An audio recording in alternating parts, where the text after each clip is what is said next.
how about another t-shirt from designer Cheryl Ball? Guess how she made this stenciled flower? Give up? It's plastic spoons. And now we're gonna make it ourselves. So the first thing you're gonna wanna do is gather your materials, and you'll need some dies, a fresh t-shirt, some spoons, and of course some gloves and something to protect your work surface, because this does get a little bit messy. So the first thing you're gonna do is make sure you wash and dry your t-shirt first to get any of the manufacturing stuff out of it, and then get it all nice and wet. You're gonna wring out the water, but you wanna make sure that it's wet all the way through. That way the dye will really take it well. Let's move this out of the way and get that ready to go. So this particular shirt, I'm gonna have kind of the same design on the front and on the back. But if you wanted to do something different, you could always put some cardboard or some plastic or even wax paper in between the layers, so that way you could do something different on the front and the back. So I'm gonna start off by putting the spoons down, kind of mimicking that pattern. And the curved side really should go down. That's how you get the best imprint. And you can do one layer down like this, and then do another layer like this. And that makes kind of a fancy design. Now, if you wanted to, you could do a little scavenger hunt around your house, and you could use knives or plastic forks, or you could use toys. There are just so many different ways that you could interpret this design. So once you have it all ready, just the way you like it, we're gonna go ahead and mist it with our dye. And it's so much fun. I don't mind getting a little splatter here and there. That works for me. So once you've got it as misted as you want, now we're gonna go back with a second color. And this is fun too, because it has a dauber that comes in the kit. And I'm just gonna give a little boop, boop, boop. I'm gonna give a little center to my flower. And then I'm gonna take the spoons away and put one little dot in each one to kind of accent my design. Again, this is just the way I like to do it, but you can have fun with it your own way.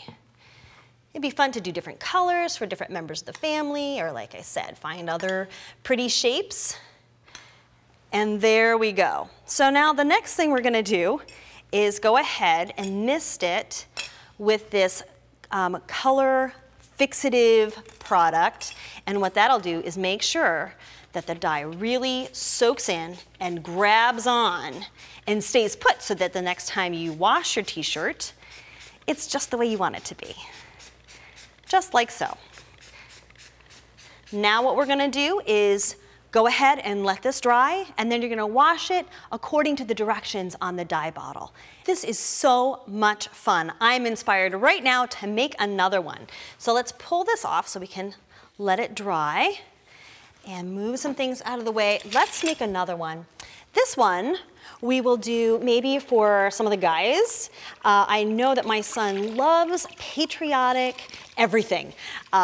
Shirts and posters. So now we're gonna make one for him with the stars and the bars. And really, we're gonna use the same kind of materials. This time though, we're gonna use some plastic knives to create the design. So I'm spreading it out, everything's nice and juicy and wet.